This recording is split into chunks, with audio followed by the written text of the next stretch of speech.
मेरे प्यारे देशवासियों, नमस्कार।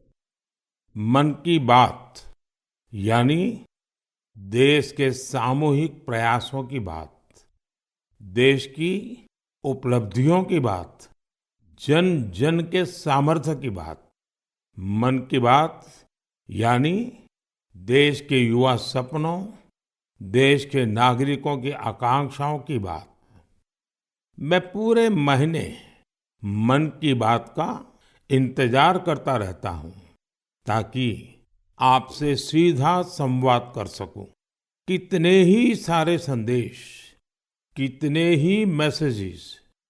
मेरा पूरा प्रयास रहता है कि ज्यादा से ज्यादा संदेश को पढूं, आपके सुझावों पर मंथन करूं। साथियों, आज बड़ा ही खास दिन है। आज एनसीसी दिवस है। एनसीसी का नाम सामने आते ही हमें स्कूल कॉलेज के दिन याद आ जाते हैं। मैं स्वयं भी एनसीसी कैडेट रहा हूं, इसलिए पूरे विश्वास के साथ कह सकता हूं कि इससे मिला अनुभव मेरे लिए अनमोल है। एनसीसी युवाओं में अनुशासन, नेतृत्व और सेवा की भावना पैदा करती है। आपने अपने आसपास देखा होगा, जब भी कहीं कोई आपदा होती है, चाहे बाढ़ की स्थिति हो, कहीं भूकंप आया हो, कोई हादसा हुआ हो, वहां मदद करने के लिए एनसीसी के कैडेट्स जरूर मौजूद हो जाते हैं। आज देश में एनसीसी को मजबूत करने के लिए लगातार काम हो रहा है। 2014 में करीब 14 लाख युवा एनसीसी से जुड़े थे। अब 2024 में 20 लाख से ज्यादा युवा एनसीसी से जुड़े हैं। पहले के मुकाबले 5,000 और नए स्कूल कॉलेजों में अब एनसीसी की सुविधा हो गई है। और सबसे बड़ी बात, पहले एनसीसी में गर्ल्स कैडेट्स की संख्या करीब 25% के आसपास ही होती थी। अब एनसीसी में गर्ल्स कैडेट्स की संख्या करीब करीब 40% हो गई है। बॉर्डर किनारे रहने वाले युवाओं को ज्यादा से ज्यादा एनसीसी से जोड़ने का अभियान भी लगातार जारी है। मैं युवाओं से आग्रह करूंगा कि ज्यादा से ज्यादा संख्या में एनसीसी से जुड़े। आप देखिएगा, आप किसी भी कैरियर में जाए, एनसीसी से आपके व्यक्तित्व निर्माण में बड़ी मदद मिलेगी। साथियों, विकसित भारत के निर्माण में युवाओं का रोल बहुत बड़ा है। युवा मन जब एकजुट होकर देश की आगे की यात्रा के लिए मंथन करते हैं, चिंतन करते हैं, तो निश्चित रूप से इसके ठोस रास्ते निकलते हैं। आप जानते हैं, 12 जनवरी को स्वामी विवेकानंद जी की जयंती पर देश युवा दिवस मनाता है। अगले साल स्वामी विवेकानंद जी की 162वीं जयंती है। इस बार इसे बहुत खास तरीके से मनाया जाएगा।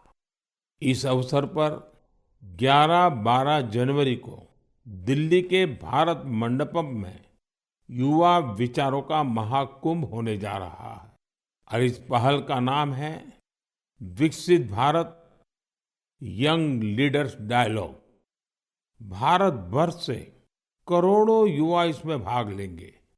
गांव, ब्लॉक, जिले, राज्य और वहां से निकलकर के चुने हुए ऐसे 2000 युवा भारत मंडपम में विकसित भारत यंग लीडर्स डायलॉग के लिए जुटेंगे। आपको याद होगा, मैंने लाल किले की प्राचीर से ऐसे युवाओं से राजनीति में आने का आह्वान किया है जिनके परिवार का कोई भी व्यक्ति और पूरे परिवार का पॉलिटिकल बैकग्राउंड नहीं है। ऐसे 1 लाख युवाओं को, नए युवाओं को राजनीति से जोड़ने के लिए देश में कई तरह के विशेष अभियान चलेंगे। विकसित भारत यंग लीडर्स डायलॉग भी ऐसा ही एक प्रयास है। इसमें देश और विदेश से एक्सपर्ट्स आएंगे, अनेक राष्ट्रीय और अंतर्राष्ट्रीय हस्तियां भी रहेगी। मैं भी इसमें ज्यादा से ज्यादा समय उपस्थित रहूंगा। युवाओं के सीधे हमारे सामने अपने आइडियाज को रखने का अवसर मिलेगा। देश इन आइडियाज को कैसे आगे लेकर जा सकता है, कैसे एक ठोस रोडमैप बन सकता है, इसका एक ब्लूप्रिंट तैयार किया जाएगा। तो आप भी तैयार हो जाइए। जो भारत के भविष्य का निर्माण करने वाले हैं, जो देश की भावी पीढ़ी है, उनके लिए ये बहुत बड़ा मौका आ रहा है। आइए मिलकर देश बनाएं, देश को विकसित बनाएं। मेरे प्यारे देशवासियों, मन की बात में हम अक्सर ऐसे युवाओं की चर्चा करते हैं जो निस्वार्थ भाव से समाज के लिए काम कर रहे हैं। ऐसे कितने ही युवा हैं जो लोगों की छोटी छोटी समस्याओं का समाधान निकालने में जुटे हैं। हम अपने आसपास देखें तो कितने ही लोग दिख जाते हैं जिन्हें किसी न किसी तरह की मदद चाहिए, कोई जानकारी चाहिए। मुझे ये जानकर अच्छा लगा, कुछ युवाओं ने समूह बनाकर इस तरह की बात को भी एड्रेस किया है। जैसे लखनऊ के रहने वाले वीरेंद्र हैं, वो बुजुर्गों को डिजिटल लाइफ सर्टिफिकेट के काम में मदद करते हैं। आप जानते हैं कि नियमों के मुताबिक सभी पेंशनर्स को साल में एक बार लाइफ सर्टिफिकेट जमा कराना होता है। 2014 तक इसकी प्रक्रिया यह थी, इसे बैंकों में जाकर बुजुर्ग को खुद जमा करना पड़ता था। आप कल्पना कर सकते हैं कि इससे हमारे बुजुर्गों को कितनी असुविधा होती थी। अब ये व्यवस्था बदल चुकी है। अब डिजिटल लाइफ सर्टिफिकेट देने से चीजें बहुत ही सरल हो गई हैं।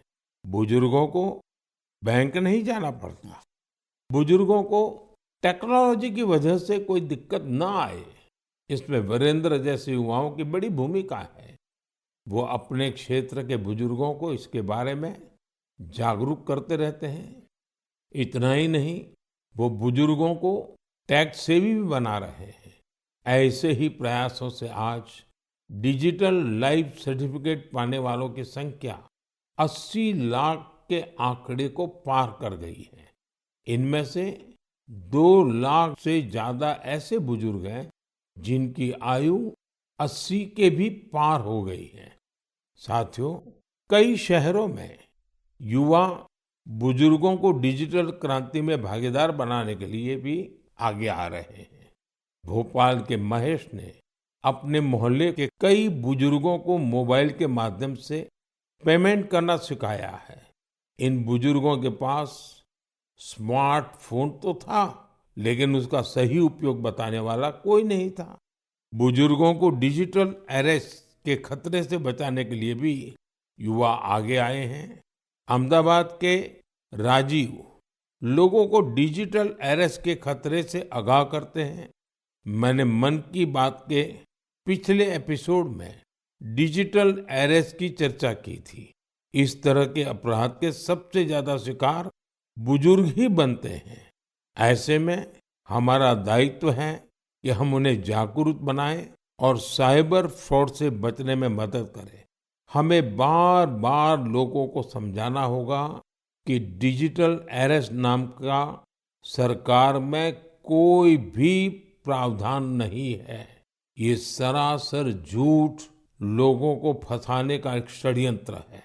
मुझे खुशी है कि हमारे युवा साथी इस काम में पूरी संवेदनशीलता से हिस्सा ले रहे हैं और दूसरों को भी प्रेरित कर रहे हैं। मेरे प्यारे देशवासियों, आजकल बच्चों की पढ़ाई को लेकर कई तरह के प्रयोग हो रहे हैं।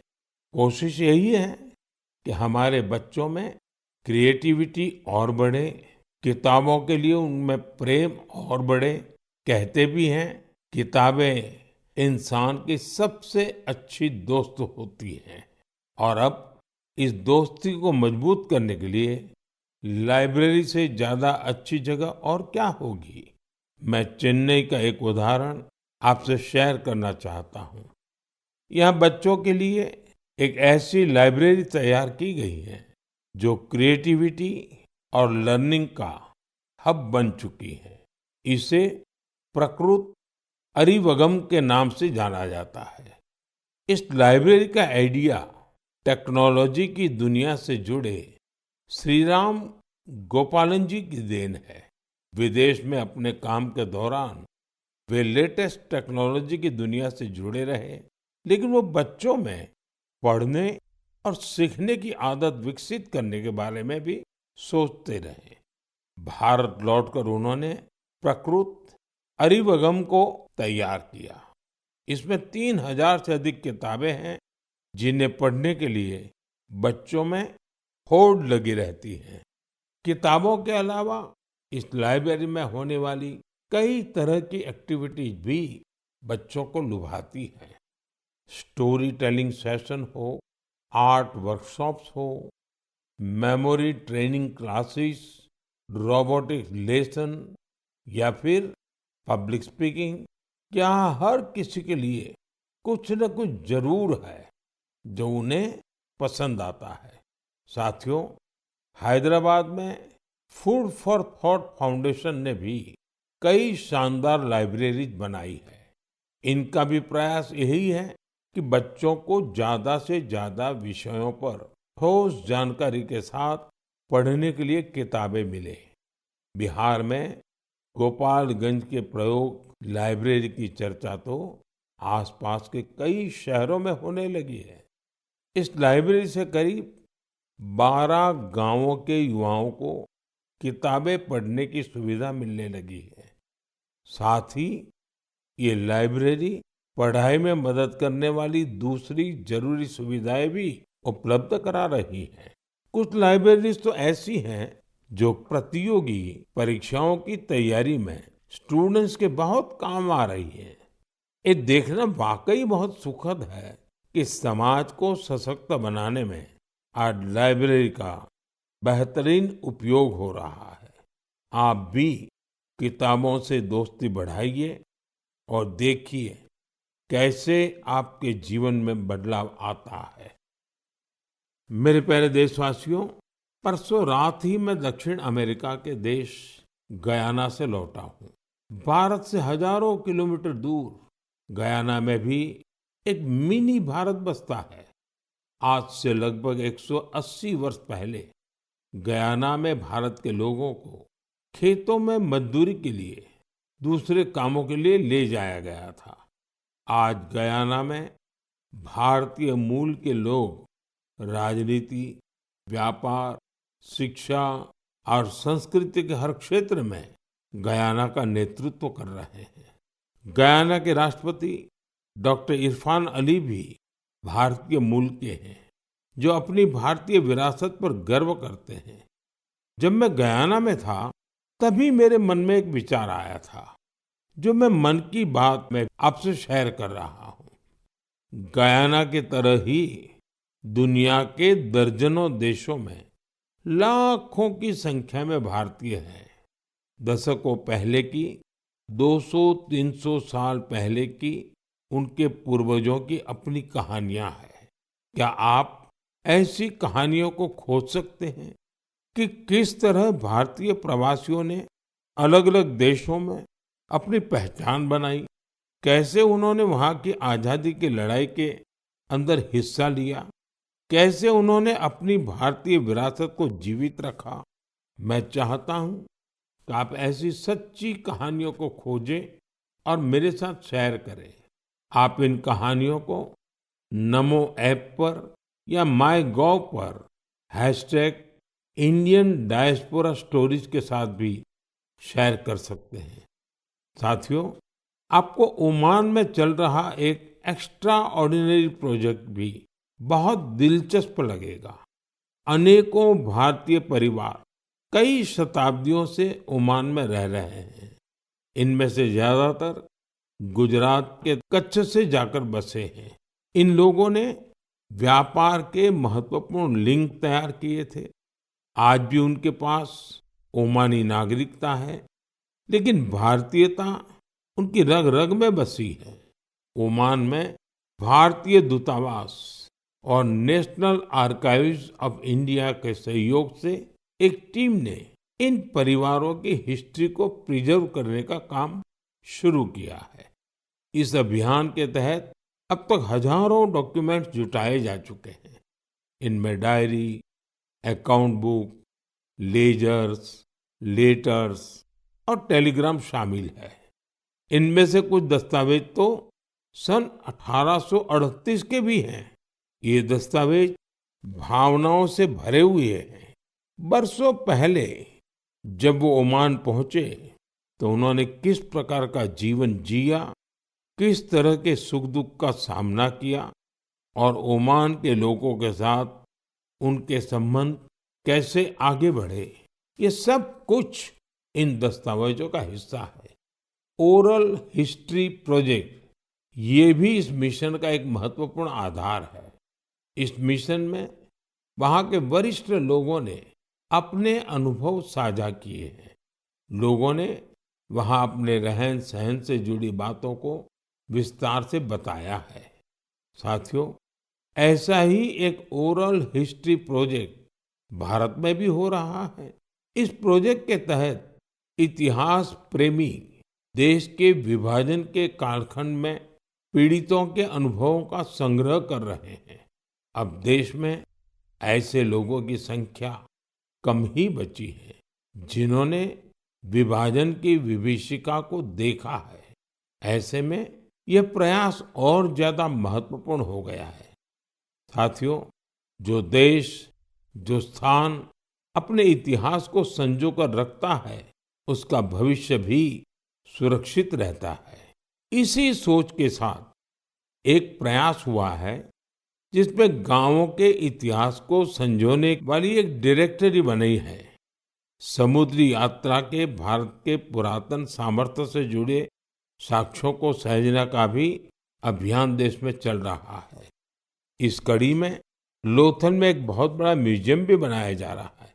इसके अलावा आपके संज्ञान में कोई मैन्युस्क्रिप्ट हो, कोई ऐतिहासिक दस्तावेज हो, कोई हस्तलिखित प्रत हो, तो उसे भी आप नेशनल आर्काइव्स ऑफ इंडिया की मदद से सहेज सकते हैं।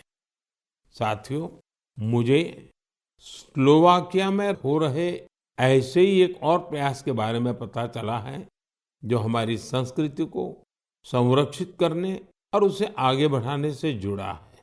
यहाँ पहली बार स्लोवाक लैंग्वेज में हमारे उपनिषदों का अनुवाद किया गया है।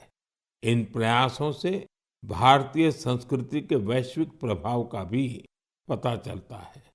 हम सभी के लिए ये गर्व की बात है कि दुनिया भर में ऐसे करोड़ों लोग हैं जिनके हृदय में भारत बसता है।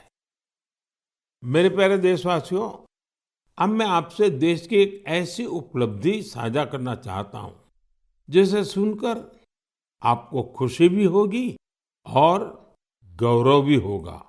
और अगर आपने नहीं किया है तो शायद पछतावा भी होगा। कुछ महीने पहले हमने एक पेड़ माँ के नाम अभियान शुरू किया था। इस अभियान में देश भर के लोगों ने बहुत उत्साह से हिस्सा लिया।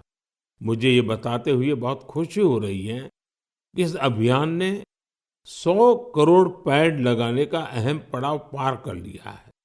100 करोड़ पेड़, वो भी सिर्फ 5 महीनों में। ये हमारे देशवासियों के अथक प्रयासों से ही संभव हुआ है। इससे जुड़ी एक और बात जानकर आपको गर्व होगा। एक पेड़ माँ के नाम अभियान अब दुनिया के दूसरे देशों में भी फैल रहा है। जब मैं गयाना में था तो वहां भी इस अभियान का साक्षी बना। वहां मेरे साथ गयाना के राष्ट्रपति डॉक्टर इरफान अली, उनकी पत्नी की माताजी और परिवार के बाकी सदस्य एक पेड़ माँ के नाम अभियान में शामिल हुए। साथियों, देश के अलग-अलग हिस्सों में ये अभियान लगातार चल रहा है। मध्य प्रदेश के इंदौर में एक पेड़ माँ के नाम अभियान के तहत पेड़ लगाने का रिकॉर्ड बना है।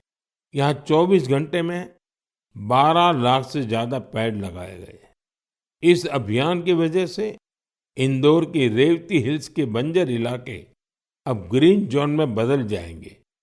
राजस्थान के जैसलमेर में इस अभियान के द्वारा एक अनोखा रिकॉर्ड बना।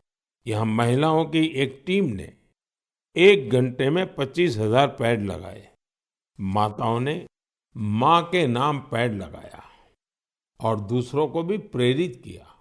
यहाँ एक ही जगह पर 5,000 से ज्यादा लोगों ने मिलकर पेड़ लगाए। ये भी अपने आप में एक रिकॉर्ड है। एक पेड़ माँ के नाम अभियान के तहत कई सामाजिक संस्थाएं स्थानीय जरूरतों के हिसाब से पेड़ लगा रही है।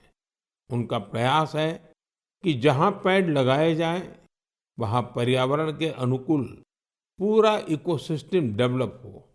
इसलिए ये संस्थाएं कई औषधीय पौधे लगा रही हैं, तो कहीं चिड़ियों का बसेरा बनाने के लिए पेड़ लगा रही है। बिहार में जीविका सेल्फ हेल्प ग्रुप की महिलाओं ने 75 लाख पेड़ लगाने का अभियान चला रही है। इन महिलाओं का फोकस फल वाले पेड़ों पर है, जिससे आने वाले समय में आय भी की जा सके। साथियों, इस अभियान से जुड़कर कोई भी व्यक्ति अपनी माँ के नाम पर पेड़ लगा सकता है। अगर माँ साथ है तो उन्हें साथ लेकर आप पेड़ लगा सकते हैं। नहीं तो उनकी तस्वीर साथ में लेकर आप इस अभियान का हिस्सा बन सकते हैं। पेड़ के साथ आप अपनी सेल्फी भी mygov.in पर पोस्ट कर सकते हैं। माँ हम सब के लिए जो करती हैं, हम उनका ऋण कभी नहीं चुका सकते, लेकिन एक पेड़ माँ के नाम लगाकर हम उनकी उपस्थिति को हमेशा के लिए जीवंत बना सकते हैं। मेरे प्यारे देशवासियों, आप सभी लोगों ने बचपन में गोरैया या स्पैरो को अपने घर की छत पर, पेड़ों पर चहकते हुए जरूर देखा होगा। गोरैया को तमिल और मलयालम में कुरुवी, तेलुगु में पिच्चुका और कन्नड़ा में गुब्बी के नाम से जाना जाता है। हर भाषा, संस्कृति में गोरैया को लेकर किस्से कहानी सुनाए जाते हैं। हमारे आसपास बायोडायवर्सिटी को बनाए रखने में गोरैया का एक बहुत महत्वपूर्ण योगदान होता है। लेकिन आज शहरों में बड़ी मुश्किल से गोरैया दिखती हैं। बढ़ते शहरीकरण की वजह से गोरैया हमसे दूर चली गई है। आज की पीढ़ी के ऐसे बहुत से बच्चे हैं जिन्होंने गोरैया को सिर्फ तस्वीरों या वीडियो में देखा है। ऐसे बच्चों के जीवन में इस प्यारी पक्षी की वापसी के लिए कुछ अनोखे प्रयास हो रहे हैं। चेन्नई के कुडुगल ट्रस्ट ने गोरैया की आबादी बढ़ाने के लिए स्कूल के बच्चों को अपने अभियान में शामिल किया है। संस्थान के लोग स्कूलों में जाकर बच्चों को बताते हैं कि गोरैया रोजमर्रा के जीवन में कितनी महत्वपूर्ण है। ये संस्थान बच्चों को गोरैया का घोंसला बनाने की ट्रेनिंग देते हैं। इसके लिए संस्थान के लोगों ने बच्चों को लकड़ी का एक छोटा सा घर बनाना सिखाया। इसमें गोरैया को रहने खाने का इंतजाम किया। ये ऐसे घर होते हैं जिन्हें किसी भी इमारत की बाहरी दीवार पर या पेड़ पर लगाया जा सकता है। बच्चों ने इस अभियान में उत्साह के साथ हिस्सा लिया और गोरैया के लिए बड़ी संख्या में घोंसला बनाना शुरू कर दिया। पिछले 4 वर्षों में संस्था ने गोरैया के लिए ऐसे 10,000 घोंसले तैयार किए हैं। कुडुगल ट्रस्ट की इस पहल से आसपास के इलाकों में गोरैया की आबादी बढ़नी शुरू हो गई है। आप भी अपने आसपास ऐसे प्रयास करेंगे तो निश्चित तौर पर गोरैया फिर से हमारे जीवन का हिस्सा बन जाएगी। साथियों, कर्नाटका के मैसूरू की एक संस्था ने बच्चों के लिए अर्ली बर्ड नाम का अभियान शुरू किया है। ये संस्था बच्चों को पक्षियों के बारे में बताने के लिए खास तरह की लाइब्रेरी चलाती है। इतना ही नहीं, बच्चों में प्रकृति के प्रति जिम्मेदारी का भाव पैदा करने के लिए नेचर एजुकेशन किट तैयार किया है। इस किट में बच्चों के लिए story book, games, activity sheets और जिगसॉ पजल्स हैं। ये संस्था शहर के बच्चों को गांवों में लेकर जाती है और उन्हें पक्षियों के बारे में बताती है। इस संस्था के प्रयासों की वजह से बच्चे पक्षियों की अनेक प्रजातियों को पहचानने लगे हैं। मन की बात के श्रोता भी इस तरह के प्रयास से बच्चों में अपने आसपास को देखने, समझने का अलग नजरिया विकसित कर सकते हैं। मेरे प्यारे देशवासियों, आपने देखा होगा, जैसे ही कोई कहता है सरकारी दफ्तर, तो आपके मन में फाइलों के ढेर की तस्वीर बन जाती है। आपने फिल्मों में भी ऐसा ही कुछ देखा होगा। सरकारी दफ्तरों में इन फाइलों के ढेर पर कितने ही मजाक बनते रहते हैं, कितनी ही कहानियां लिखी जा चुकी है। बरसों बरस तक ये फाइलें ऑफिस में पड़े पड़े धूल से भर जाती थी, वहां गंदगी होने लगती थी। ऐसी दशकों पुरानी फाइलों और स्क्रैप को हटाने के लिए एक विशेष स्वच्छता अभियान चलाया गया। आपको ये जानकर खुशी होगी कि सरकारी विभागों में इस अभियान के अद्भुत परिणाम सामने आए हैं। साफ सफाई से दफ्तरों में काफी जगह खाली हो गई है। इससे दफ्तर में काम करने वालों में एक ओनरशिप का भाव भी आया है। अपने काम करने की जगह को स्वच्छ रखने की गंभीरता भी उनमें आई है। साथियों, आपने अक्सर बड़े बुजुर्गों को कहते सुना होगा कि जहाँ स्वच्छता होती है, वहाँ लक्ष्मी जी का वास होता है। हमारे यहाँ कचरे से कंचन का विचार बहुत पुराना है। देश के कई हिस्सों में युवा बेकार समझे जाने वाली चीजों को लेकर कचरे से कंचन बना रहे हैं, तरह तरह के इनोवेशन कर रहे हैं। इससे वो पैसे कमा रहे हैं, रोजगार के साधन विकसित कर रहे हैं। ये युवा अपने प्रयासों से सस्टेनेबल लाइफस्टाइल को बड़ी बढ़ावा दे रहे हैं। मुंबई की दो बेटियां का ये प्रयास वाकई बहुत प्रेरक है। अक्षरा और प्रकृति नाम की ये दो बेटियां कतरन से फैशन के सामान बना रही है। आप भी जानते हैं, कपड़ों की कटाई सिलाई के दौरान जो कतरन निकलती है, इसे बेकार समझकर फेंक दिया जाता है। अक्षरा और प्रकृति की टीम उन्हीं कपड़ों के कचरे को फैशन प्रोडक्ट में बदलती है। कतरन से बनी टोपियां, बैग हाथों हाथ बिक भी रही है। साथियों, साफ सफाई को लेकर यूपी के कानपुर में भी अच्छी पहल हो रही है। यहाँ कुछ लोग रोज सुबह मॉर्निंग वॉक पर निकलते हैं और गंगा के घाटों पर फैले प्लास्टिक और अन्य कचरे को उठा लेते हैं। इस समूह को कानपुर प्लॉगर्स ग्रुप नाम दिया गया है। इस मुहिम की शुरुआत कुछ दोस्तों ने मिलकर की थी। धीरे धीरे ये जन भागीदारी का बड़ा अभियान बन गया। शहर के कई लोग इसके साथ जुड़ गए हैं। इसके सदस्य अब दुकानों और घरों से भी कचरा उठाने लगे हैं।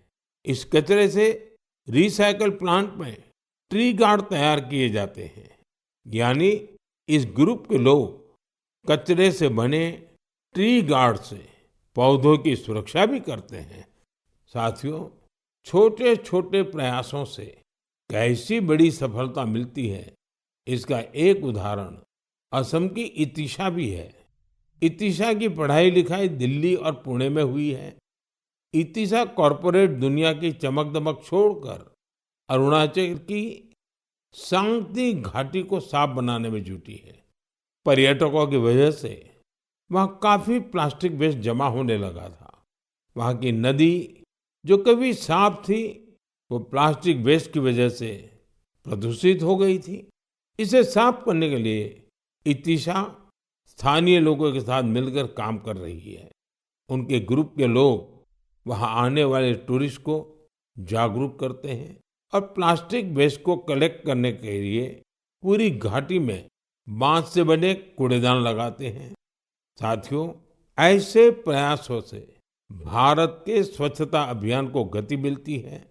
ये निरंतर चलते रहने वाला अभियान है। आपके आसपास भी ऐसा जरूर होता ही होगा। आप मुझे ऐसे प्रयासों के बारे में जरूर लिखते रहिए। साथियों, मन की बात के इस एपिसोड में फिलहाल इतना ही। मुझे तो पूरे महीने आपकी प्रतिक्रियाओं, पत्रों और सुझावों का खूब इंतजार रहता है। हर महीने आने वाली आपके संदेश मुझे और बेहतर करने की प्रेरणा देते हैं। अगले महीने हम फिर मिलेंगे मन की बात के एक और अंक में, देश और देशवासियों की नई उपलब्धियों के साथ। तब तक के लिए आप सभी देशवासियों को मेरी ढेर सारी शुभकामनाएं। बहुत बहुत धन्यवाद।